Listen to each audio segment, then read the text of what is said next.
Happy International Women's Day, and we know it was yesterday rather, but the month of March is the International Women's Month, where we celebrate women, we herald and also showcase what they've achieved and then the challenges therein.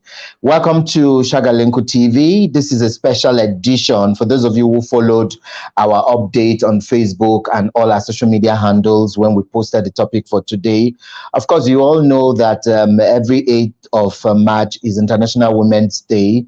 We were supposed to do this edition yesterday, but so much was happening all over the world, and we decided to just take a pause and celebrate with every other person and then come back on Shagalinku and do our own edition of the International Women's Day. So today we'll be looking at a whole lot, and I have two wonderful guests here already. The third guest will come in soon, and then we'll bring him to also join. So yes, we all know the theme for this year's celebration, and it is gender equality today for sustainable tomorrow. Break the bias. So listening across all the media since yesterday and even last week, I kept hearing people say, break the bias, break the bias. And I've tried to listen to hear one or two people even let people know what these biases are. And I haven't, people just keep doing the hashtag break the bias, break the bias. And it will be interesting for us to look at it from that angle, because if we don't know what these biases or bias is, we may not even know how to go about them. Sadly, I know Africa is already saddled with a whole lot, in terms of economic development, in terms of women empowerment, even the girl child education. Statistics is still showing that there's a decline, especially with the insurgency and insecurity that is happening. So a lot of parents are scared to send their children to school, even the boy child, not to talk of the girl child. And then also statistics have shown that even the girl child, from when they start in primary school up until maybe higher institution, they all don't graduate like that. Some get married off as child bride, some get pregnant along the way and then drop out of school and all of that. Anyway, I have my guests here, Chief Ogbeyalu Udeala-Okoye. She's a forensic accountant and a chartered banker, also a women empowerment champion, and she does a whole lot, and she's based in Dublin, Ireland. I also have Miss Salome Gikonyo. I hope I got that right. She's a climate activist from Nairobi, Kenya.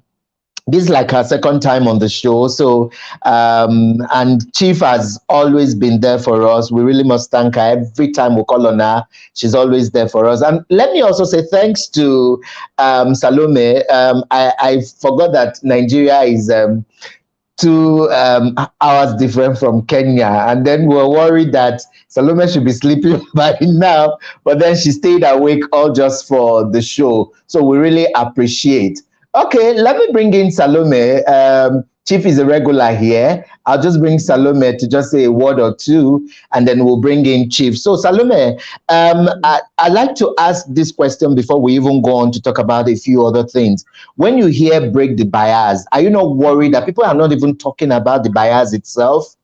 Mm-hmm. Mm-hmm. Yeah, that's true. I'm worried about it because we especially here in Kenya, with the way actually we're even brought up, we are told that the man should lead, which is right.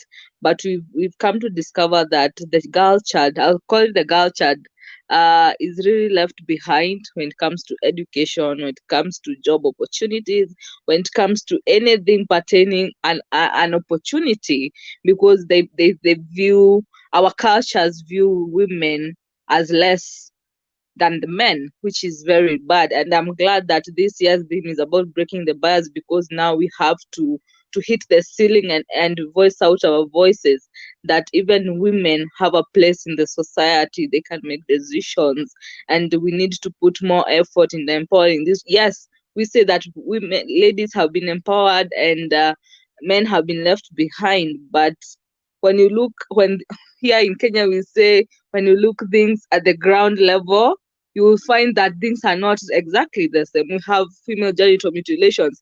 Just because people don't see value in a woman, they say she needs to be circumcised, which is not good, which is not right. That is against, I would say it's like against human, your human consciousness, So there's no need of people saying that breaking the bias, just voicing it out. Are we really implementing that at the ground level? That's the question that we should be asking ourselves, not just True. hashtagging breaking the bias, but is True. there an impact in our societies? Wow, Are we true. really Oh, breaking the bias? Yeah. yeah. So thank you, Salome. I'll come back to you, but let me come to Chief. But first, let me say thank you to Bobby Rodwell. She's sending this message all the way from Johannesburg, South Africa. It's good to know that we'll have a viewer from South Africa. Bobby, thank you so much. Chief, I'll come to you now. We're discussing earlier on, and we were worried that even for bias, what a village woman might see as a bias might be different from what an urban woman could define as a bias. What a working class urban woman might see as a bias could be different from what a single working urban lady would see. So in your view, as you saw the hashtag break the bias, what came into your mind and what are your worries as well, Chief? Thank you very much for having me yet again. Break the Bias is actually a movement that started many, many years ago.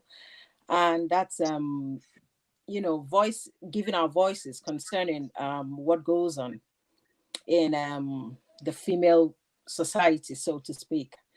Now, when we talk about breaking the bias, we're talking, we have to understand that there is unconscious bias and there is also the conscious bias. And when we talk about unconscious, is the mindset, something that has been embedded in us. You have to believe that you're a woman, you will be married off early. Female genital mutilation, you have to go through that.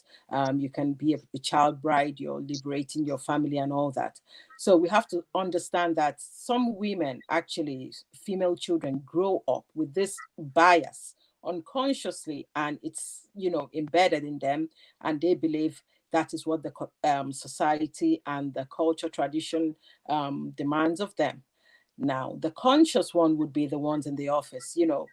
Let's come out of the rural area now and the urban, you know women in working class women. Some of them actually believe that, and in the workforce they believe that, oh, this position, a woman can't handle it. A woman can be manager, but she can't be CEO. And we talk about business women going to the bank to get loans.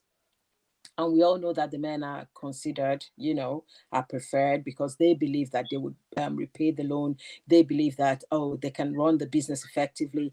And nobody just has faith in the woman, because she's there and the manager's looking at her. Oh, you have a family. You're gonna default on your loan. How can we give you? You might use it to pay your school fees. You might use it for something else. You might use it for your children. Oh, no, no, no. You're not even capable of handling this loan. So there are so many biases we're talking about now. Now let's not forget that we have biases everywhere, even in sports. Let's talk about football. Now let's talk about male football. It's, oh my goodness, even the female ones. Now let's say it's unconscious now, and we go on and cheer the football team, the male football team, and usually lesser views when it comes to the female football team. And why is that? Because the society has made us believe that football is a male sport. Now we talk about STEM as well in education: science, technology, engineering, and mathematics. Many years ago, you see, we actually thought science was meant for men. Engineering, you would have a few people go like, my goodness, a female engineer. But I think the society is coming to terms that, anybody could break the barrier, actually. Anybody could be, as long as you're educated on that, as long as you know what you want, you have the skills, you have the education for that, you can actually become a female engineer. You can actually go into mathematics, technology, you know. Now, the most important one is the women in disability. Let's not forget them. that I think they face the greatest bias of all times, because being a woman is there is bias already, not to talk of a woman with a disability who goes for a job which she is capable of, which she has studied and she had made, let's say, a first class, and because she's on a wheelchair or she's got some sort of disability, yeah, she's rejected for the job, and they feel that she cannot handle that position when she actually can. So I think there are so many areas, consciously, unconsciously, male and female, we are all biased in some sort of ways. And we need constant education and reminder that, we can actually break that barrier, break the bias, and, integrate women in the society successfully. Thank you so much, Chief, for that very insightful one. And I love the fact you talked about sports, yeah, because even when women don't also watch and support female sports, there's still disparity of pay. So you find women who are even still good in the sports, but they don't get as high pay as their male counterpart. So I'll come to you, Salome. A lot of times people don't also see um, the connection between maybe gender-based violence, environment, climate change, and women. I was in a room sometime and we're talking about sexual reproductive health and rights, and I was telling them that the environment also contributes to that, and everyone was like, even the women were looking at how is there a connection between this and that, So I'm happy you are also a climate activist. I'll come to Chief to talk about more of what women can begin to do differently in terms of finance, so we can also break that barrier, because that's another form where people stay in violent relationships. But Salome, you do a lot of work around climate change, environment, and all of that. Are you also not shocked when you see that women don't understand that when the environment is not protected, it also affects their monthly circle, their life circle, and everything about them? Even when you tell them that they could get miscarriage, they sometimes just play over it. What's been your view in that when you go to the field? Yeah, I thank you so much for the question. One thing I have to say as a climate activist, climate change is real and it's here with us. We cannot ignore that fact. Here in Kenya, it's raining, really raining, heavy rains. And around January, there was very, very high temperatures.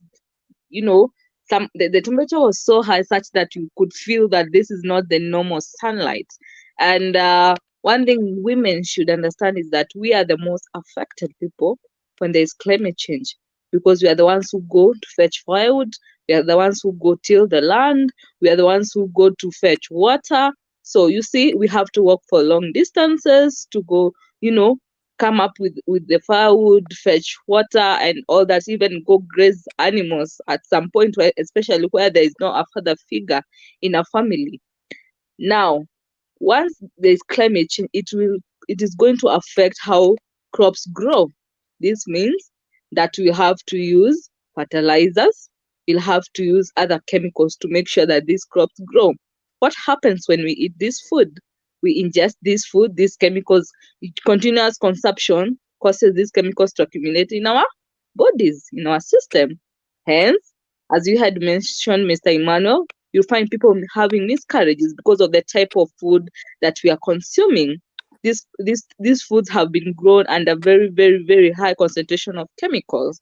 So that is why we even have diseases like cancer, So I'd like to tell other ladies or other women in the world that they need to be in the forefront, especially when fighting climate change.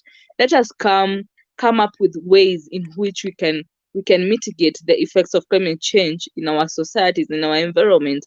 And I agree that an environment will really affect how we women are going to survive in this world. And we should never forget that we are the most affected and our children are the most affected.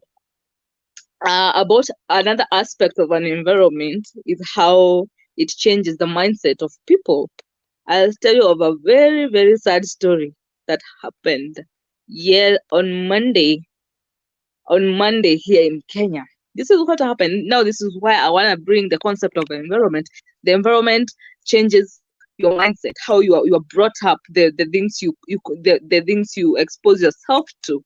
That is also another aspect of environment. So this man met this particular lady on a walkway. So this is what happened. The lady accidentally knocked, here we call them motorcycles. I hope in your countries you have those. So this lady accidentally knocked down a motorcycle guy. Now men came and ambushed this lady. They started molesting her in public. You see, in public, in front of everyone. Sexual harassment was done on her. She was actually even raped. This was so sad, considering that on 8th, which was yesterday, was International Women's Day. The theme is breaking the bias. You see how these men were brought up, wherever they come from, this part of Kenya, means that they were taught that, or as the way Madam Chief was saying, subconscious or conscious bias. They were taught that women are less in the society. You cannot respect a woman, because I believe a man of intellect will not molest a young girl, a 32-year-old lady, in public. And this is something that has really hurt so many women in this country, even up to this moment. And we are happy that governance, that is through our policies here in Kenya, that the president was quick in his yesterday's message, and he advised that there be a crackdown of all motorists in the country just because of 16 men. Imagine being sexually harassed by 16 men. That is so sad. So we get to see that even in an environment, how people are brought up, what you were taught when you were young, will also affect how you respect women. So this is something that is very sad.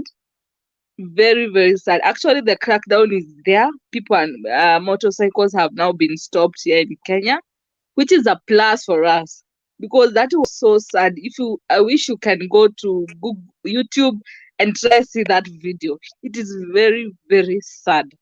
So let us teach our children on how to respect one another, because the same can happen to a man, where they just ambush a guy and they beat him up and all that. So let us stop violence in our countries. Let us respect each other. Let us teach men to respect ladies, and let ladies respect men, and we'll have a good society. So also an environment in that aspect can also affect how we deal with each other. Thank you so much. Okay.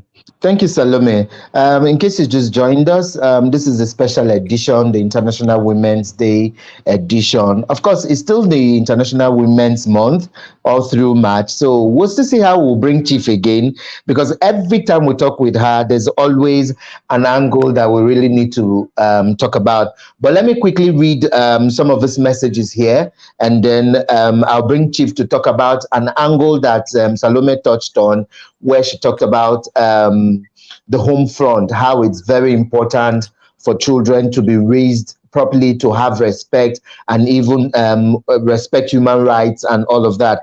I got this message here from Sarah Sam, and it's from Jigawa. She says, some of the ways to break the bias include increasing women's inclusion, being gender underrepresented in certain aspects of life, in NAS, for instance, increase the number of seats.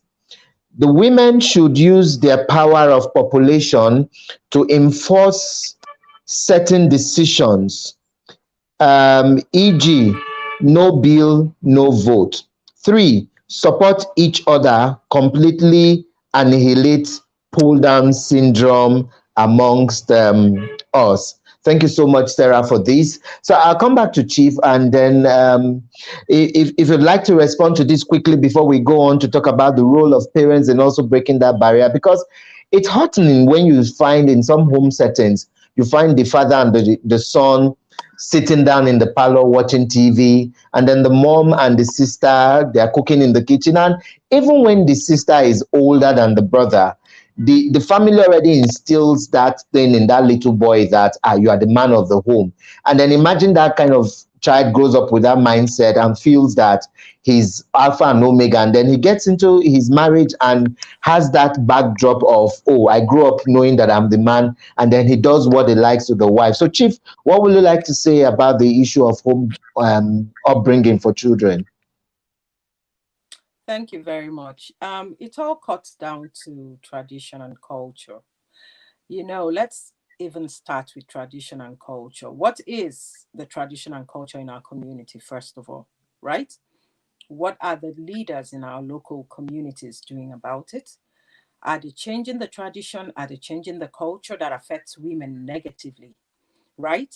Now, you have a situation in a typical African home where the man, sits down and watches TV while the women are in the kitchen preparing. Should it be so? But that is our tradition, which has to change, and if we don't go to the root of this, heading down to, educating community leaders, bringing also the men into it, women working together wouldn't solve this at all. The men themselves have to be educated regarding this bias, regarding gender inequality, regarding restriction and discrimination when it comes to women. They need to know and understand that, it's not supposed to be so, you see. But when you have the culture and tradition unchanged, it's also going to affect the family.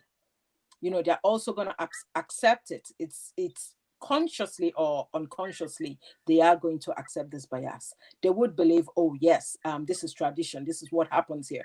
And if the local chiefs and the lawmakers in the community don't come together to change that, it's really going to take a lot. And how do they change it? We have several NGOs, we have governmental bodies, that educate rural women, families, probably in school, about all this gender bias and inequality. And then it's really good, like education also. Remember, back in the years when education wasn't for women. Women were meant to take care of the home, mind the home front. Men were supposed to go to school, get an education and get a job and take care of the home. So now women are being encouraged also to go to school, get an education, learn a skill, a trade, and get into the workforce and also earn, and also earn for the family. Let's not leave it all to the men. So these are things, education and educating the children at a very, right from the onstart, from the home if it's possible, from their little groups, schools and, play groups, there has to be some people who would, push it gently and then get the men also involved in that for them to see it, and also get the lawmakers involved. If it doesn't change, it's really going to be tough if the laws don't change, if the tradition doesn't change, if the culture isn't reversed or changed in some sort of way. It's gonna be difficult for a lot of people, in African setting, to say, okay, we accept this, just like that, because people a lot of times live by tradition, they live by culture. My father said this, my grandfather said this is what happens in the community. So I think that whatever we do, regarding families, we should actually go down to the root, the culture and tradition. It's usually helps to break the barrier. Thank you so much about that. So I'll come to Salome. Another worrisome thing we need to also look at is the girl child education, like you mentioned when we started the program. With insurgency in some parts of Africa, I mean, we're saying girl child education, girl child education. How many parents are happy to live? How many parents or how many people are sure that when their female child goes out of the house, they come back alive? I mean, Lagos has been agog and Nigeria has been agog about a girl who just closed from her place of work and was returning back home in a government public transport company, and she died later on.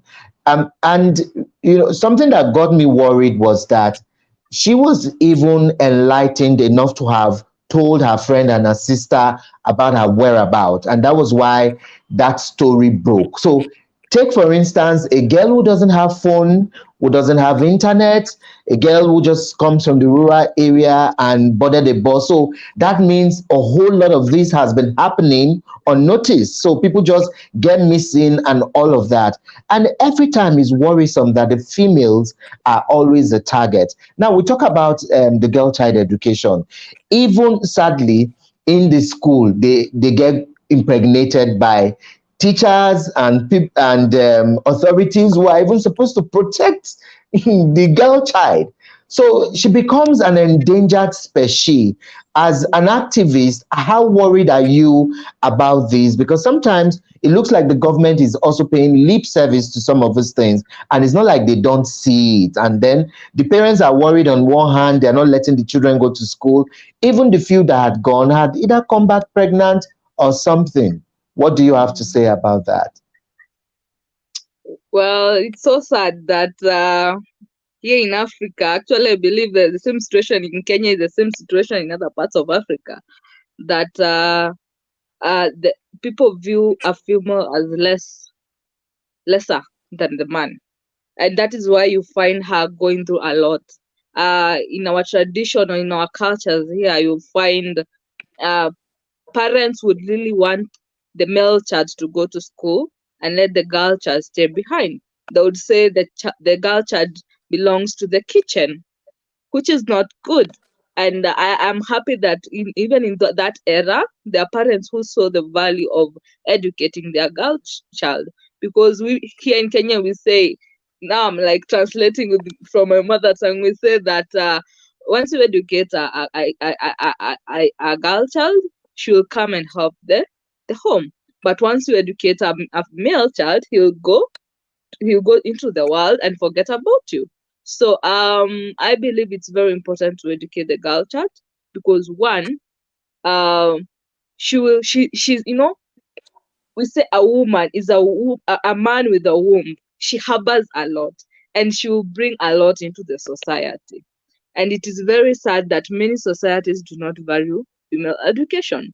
And I'm glad that even with governance, all this cannot happen if there is poor governance. And I'm happy about our government, whereby here in Kenya, primary schools and secondary schools are free.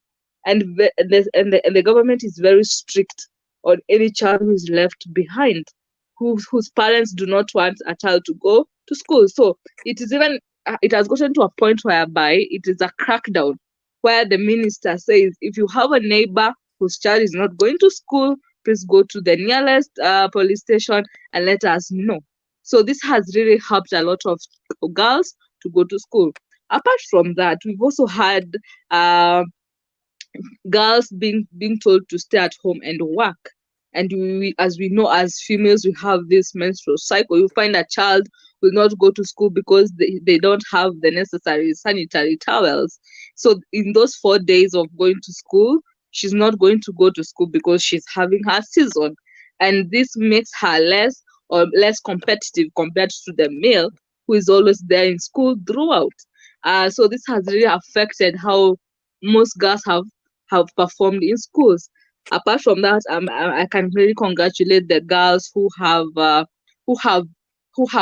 achieved a lot despite all these disadvantages. And we find that especially those in the rural areas, they're really affected because they don't have. Will they prefer buying a sanitary to a soap or to food? So you find they're less advantaged. The disadvantage because also of the economic activities, the high rate of poverty.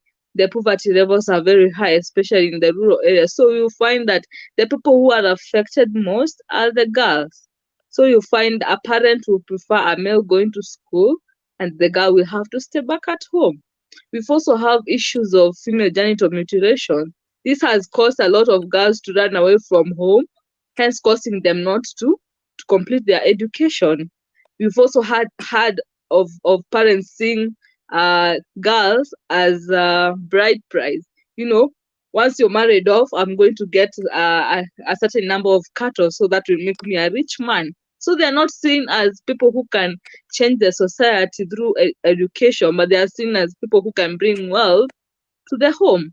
So this has really affected how parents have have preferred educating the men, uh, this and leaving the girls behind. So I believe that, and I'm happy that with this, changing, we call them millennials, and changing, the way technology is and the way people are now becoming civilized. We've had parents who've now accepted their girls to go to school, and you find them, once a girl is supported by her parents or the society through scholarships, you find those girls really performing very well and making great leaders in this wonderful, beautiful world. So I'm happy that we have role models also who are females, who have really encouraged these young girls to continue pressing on despite the challenges, despite the poverty levels, and they become very great leaders. Me being one of them. So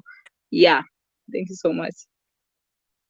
Yeah, thank you very much, Salome. I'll come back to Chief. Just to also say that if you want to drop your comment, you need to give permission for us to see it on the screen. A lot of times people drop their comments and it doesn't pop up on the screen because they don't give permission for it. So Bobby's message is here from South Africa. Others just show and it goes off because you have to give us permission before it will pop up on the screen.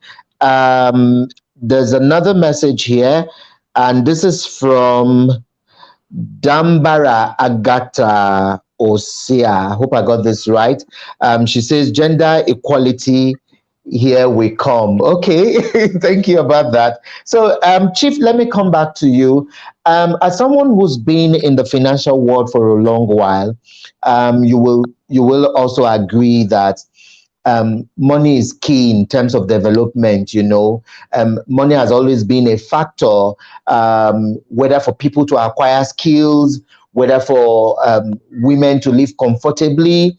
You talked about how even when women walking into a banking hall, um, they, they, they, they, they they have doubts about whether they are going to pay back the loan, even when they don't know the woman's financial capability. There was a lady that was interviewed sometime, and she was running one of these biggest fashion clothing lines for kids. And then she said she got into the bank to apply for loan, and the manager just didn't ask her anything. But because she was a female, the man had already written her off and said, "Madam, we're not sure you'll be able to access this loan," even without them knowing who she was, until she called her name, and everyone was like, "Oh, that's a woman." So what can we begin to do differently, and what should women begin to do differently? Because like we said when we started, enough of the hashtags break the bias. When we don't break the bias ourselves, the biases could even be what we, like you said, unconsciously have created for ourselves. Because if we don't have that determination to break it, we could just sit down there and give up on life. So what will you begin to tell women to do differently as we look forward to another year? My worry is that every year we should look back and say, okay, for International Women's Day, we've achieved much more progress than how it was in the previous. I mean, everyone woke up on the 1st of March in Nigeria and we were shocked that out of the House of Assembly, and it's worrisome, ma. So what do you have to say, ma? Thank you very much. When you talk about the bills that were, for gender equality was thrown out, we should look at how many women represent us in politics. How many women represent us in governmental sectors? Parastatals, how many women do we have? And it starts from there, actually. The more women engage in politics, go vie for positions, the more chances we have for this gender equality, or achieving, breaking the bias, so to speak. And in terms of women, being viewed differently when it comes to loans, I think again that we need more women representatives in the workplace, in the workforce. Education is key, as we always say, and of course it is. And if we get more women educated, more women getting into the workforce, vying for top positions, why not?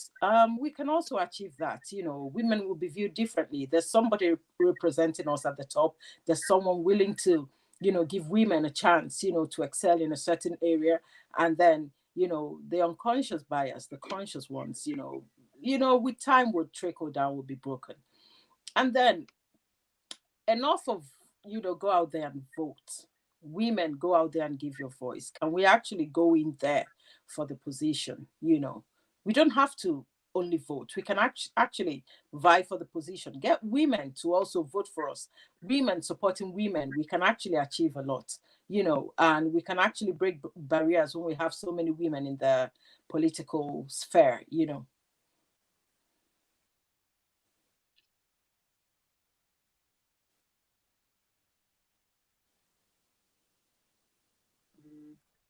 Hello, are you there, Chief? Yes, can you hear me? Yes, I can. Please go on. Yeah. Yeah, it stopped for just a while. Sorry. I said the more women we get into the political sphere, the workforce, industries, for top positions, the more women have chances, to break the barrier. It's not all about just going out there to vote. It's about women getting involved themselves, getting involved, getting seats in the parliament, getting seats in, the House of Assembly, House of Representatives. The more women, the better chances we have.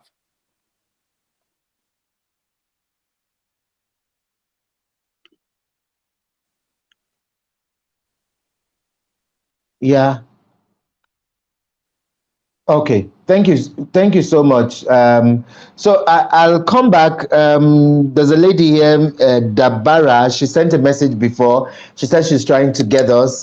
Sorry about that. So Dabara, you can still send another message, and then we'll read it here. Of course, you know how it is in Africa. Network is not as strong as where Chief is. I'm sure Salome will agree with us. Okay, so let me come back to you. I'm also going to look at I'm also going to look at climate change again, because we rarely find women who do a lot in terms of climate change, and it's another worrisome part that we're not looking at. How should we begin to raise our young girls?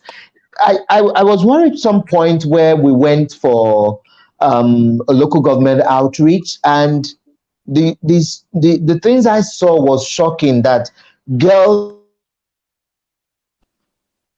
couldn't afford sanitary pads. They use rags, some use grass, and it's worrisome. So how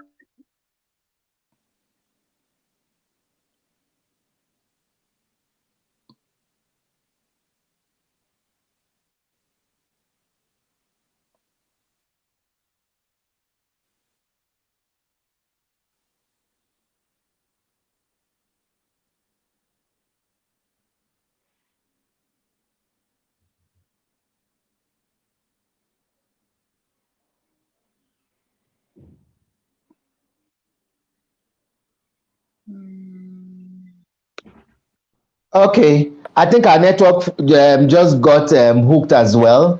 So yes, I was going to ask you, Salome, is that how do we begin to raise up our girl children to understand climate change? Because, like I said, we went to a village, and it was shocking to know that girls use rags, girls use grasses for the menstrual cycle. They can't even afford the simplest of the sanitary pads. So, how worried are you in terms of this situation as we break the bias as well? It's so saddening, because we are facing the same situation here in Kenya. The high rate of inflation has caused high rate of poverty levels.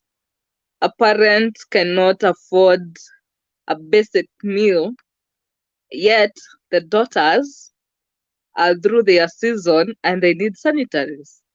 So you see a parent foregoing buying a sanitary and putting food on the table and telling the lady, you don't have to go to school, but use these rags and help yourself. When you think about it, it's so unhealthy to say, because this girl is so exposed to a lot of diseases at that season, and which is not good. Well, I would say one thing that has contributed to this is the high rate of poverty levels. Climate change is real. It's already here with us. one thing our government has done, which is good, it has ensured that we have that we call it that gender rule bill here in Kenya, whereby every organization, every anything organization here in Kenya, whether the government, whether a private sector, whether an NGO, whether a CBO, has to have a dad of those positions of power in all that I've mentioned have to be occupied by females. Also here in Kenya, we have in the political seats, we have somebody called the women rep.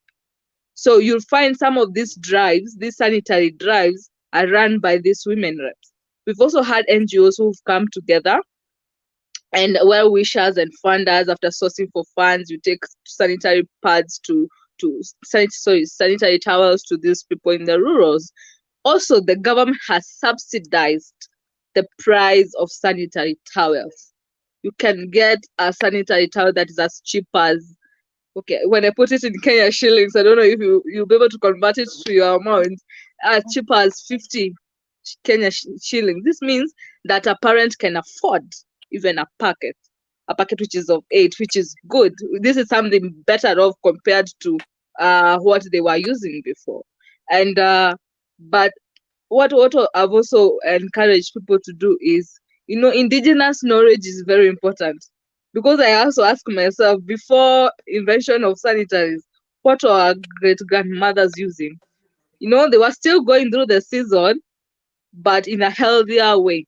So if we would find, we'll be more innovative, instead of using clothes to for the season. Maybe there's a better way of using this indigenous knowledge in coming up with a better solution for it, because you'll find people are really in the interior, where there are no shops, where there are no roads for you to go buy those sanitary towels. So what else can they use as an alternative? So we need to be innovative and come up with somebody. We can use this indigenous knowledge and something else with the modern technology, come up with a better solution.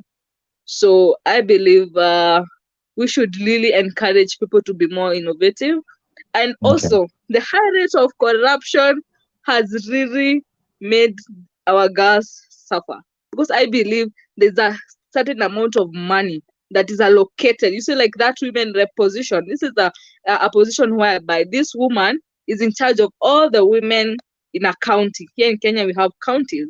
So she's in charge of anything concerning ladies, anything concerning also men. Funny enough, people are saying that we call it women rep and men are left out, but funny enough, men are also running for the same position. So, which is good. But you find corruption has caused these funds to be embezzled. So you find that this girl is supposed to get 2 sanitary towels, yet she's getting 1 or not, because somebody pocketed the money. So corruption also has played a part. Yes. Okay, thank you so much. So, Chief, I'll come back to you. Let's briefly dwell on career path for women, because we can't also break the bias if we don't also find a way of helping and supporting women to stay put in their career until they get to the pinnacle. It's strange where you find 2 spouses who went to school, and then the man starts to tell the woman that, you have to drop out of this job because, of course, I'm the head of the home, so you have to drop. And then there are organizations' policies where they make it a taboo for spouses not to work together in the same organization. So you now find that if they fall and decide between the man and the woman, we will stay back at the office and all of that. And then the part I'd also like you to talk about is also where a woman is not encouraged. You find some companies where they tell the woman to sign an undertaking that she's not going to get pregnant at XYZ time, or she's not going to get married at this particular time to this time. Isn't that also a big bias that is impeding women from reaching the pinnacles of their career?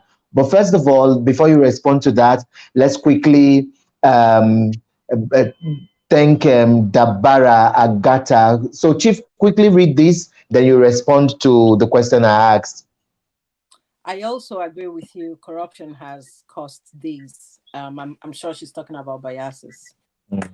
Yeah. Yeah, thank you very much, Ambassador. You know, I worked many years ago in a bank, and I came to understood their policies.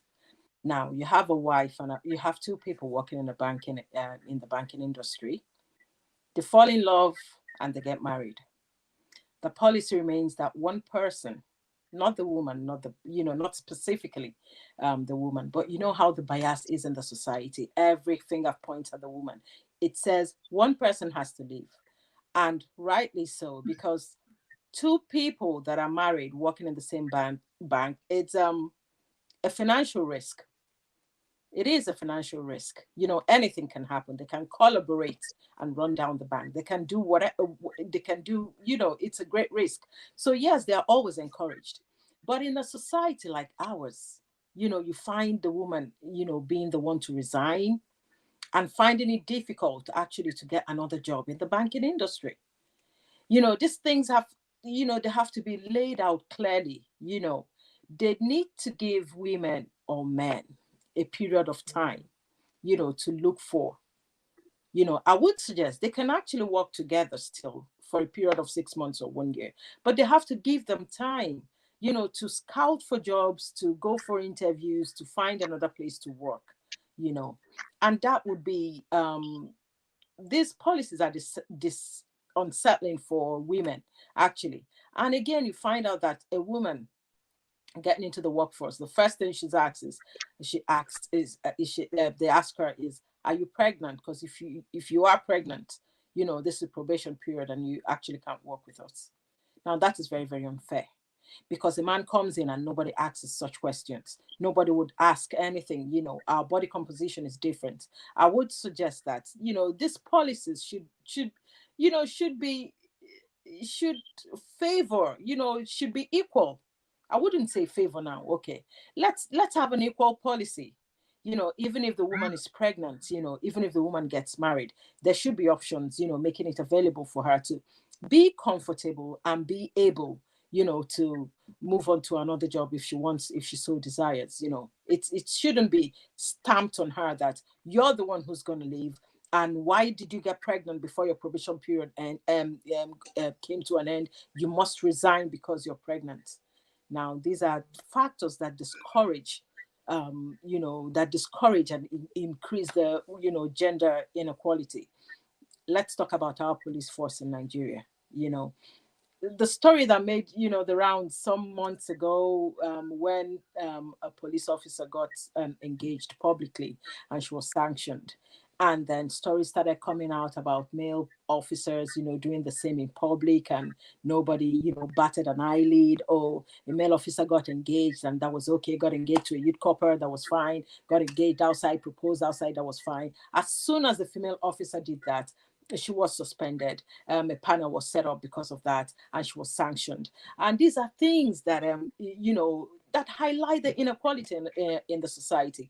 And I think, and I would say again, that we females, we need to get into that position, to change these things. As long as there are more men than women, it will always tilt in their favor. It's not about voting. It's also about being part, in policy making, being part in the government, taking up seats. The more women we get in the society, high up there in politics, in workplaces, believe you me, the more these biases will be broken. Yeah, thank you so much for that.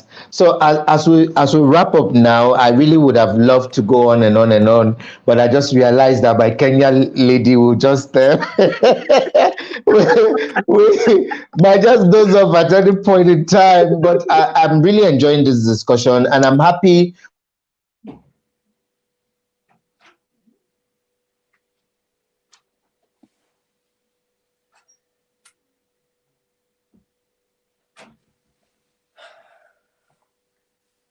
were able to bring Chibuka, you can't. Take your things and Okay, so we're wrapping up now. Network has been a bit favorable, so let's just wrap up now. So, what would be your final words of encouragement to women going through a lot? Because the issue is that for every woman who has that power to speak up, there are 1,001 others that their voices are snatched from them. So as we look forward to, as we celebrate now and commemorate the International Women's Day and the Women's Month, how do we begin to um, encourage more women to speak up? How do we begin to, in another year's time, we'll know that we've empowered more women to move to the next level in life? I'd like to start with you, Salome, and then Chief will wrap up. Thank you so much. Uh, Even as much as we are advocating for positions in this, to having an equal position in these organizations, in government, and all that, let us not just have the positions. Let us have voice. Let us speak up. Let us not give you a position or elect you as our representative, female representative, and you're just there seated. Let us elect people who are going to voice their opinions and who are going to fight for our rights. I would like to make my last comment to be quite personal. Go to our ladies. Now, the way we can bring more people to voice up, let us love ourselves as ladies. Let us empower ourselves, invest in ourselves, read a book, listen to motivational videos, educate yourself every day, become powerful. That's the only way you can become powerful, is if you educate yourself. Those ladies who are in power, mentor the young ones. Make sure you have somebody who can look up to you, somebody you are mentoring somewhere, because after you leave this world, you like somebody to continue encouraging other people, other young people, young ladies. So let us educate ourselves. Those who are in power, mentor the young people. Let us continue educating each other every day. That is the only way we're going to break this bias. Because I believe once you educate yourself, you invest in yourself, you love yourself, you have a voice, no one will ever pull you down. You break the bias. Thank you. Thank you so much, Salome, for that wrapping up. Over to you, Chief. Your can't even find it. Thank you very much. And Salome, thank you very much for actually going personal, because we actually need it. Sometimes we fail to tell ourselves the truth. We actually need to love ourselves as women. A lot of issues we have actually been divided on that issue. We need to come together as one, to unify as one and have one voice. Thank you very, very much. This is something a lot of women fail to address. We deliberately fail to address this. We know this is true. We know, the fight is also amongst us, but we fail to highlight it. We want to push it to the men also. And then, organizations and NGOs can partner with local schools to create awareness, and partner with, local government to strengthen learning opportunities in schools and colleges.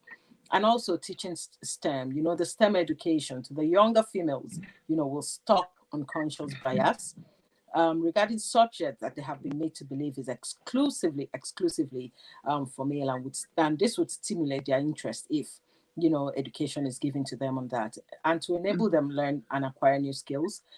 Female leaders in STEM as well also have a big part to play, breaking the bias through mentoring, just like Salome said, career supports, seminars, female undergraduates going through training. Those in the field can can pave the way for the younger ones coming up. Thank you. Thank you very much for that.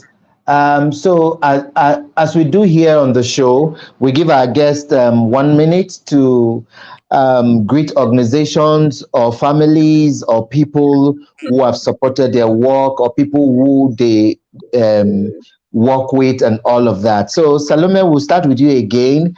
Who would you like to use your 1 minute to greet, as it's even in the International Women's Day?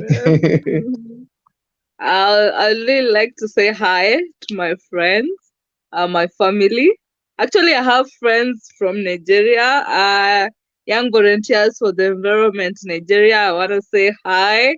I want to say hi to the Global Young Greens. This is an NGO that I work with, a political NGO that I work with, also Green Congress Party of Kenya, and everyone who viewed the show. I want to say hi. Thank you. Wow. Thank you so much, Salome. Okay, let's come to Chief. And what's your last word of greetings to who you'd like to? Oh, I'd like to give a shout out to my daughters, my 3 daughters. They know how hard I work to educate them on gender equality and all that, and they've actually been supportive. And I will also like to thank my father personally, because right from an early age, he broke that bias in the house. There was actually gender equality growing up. He taught us if a woman can do what a man can do as well. He taught us to, break the glass ceiling, break the bias and all that. And for my mother, who, even though, through her disability, she was able to break the glass ceiling as well and achieve so much. And friends, all over the world listening in, people commenting, I would say thank you very much for tuning in, and thank you for your comments. Thank you for your opinions, and thank you for listening. It's really been it's always a pleasure being in Shagalinku TV. Thank you.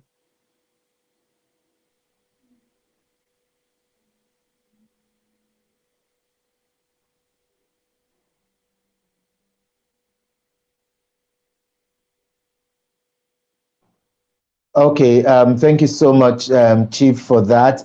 Um, we really want to thank everyone who joined us.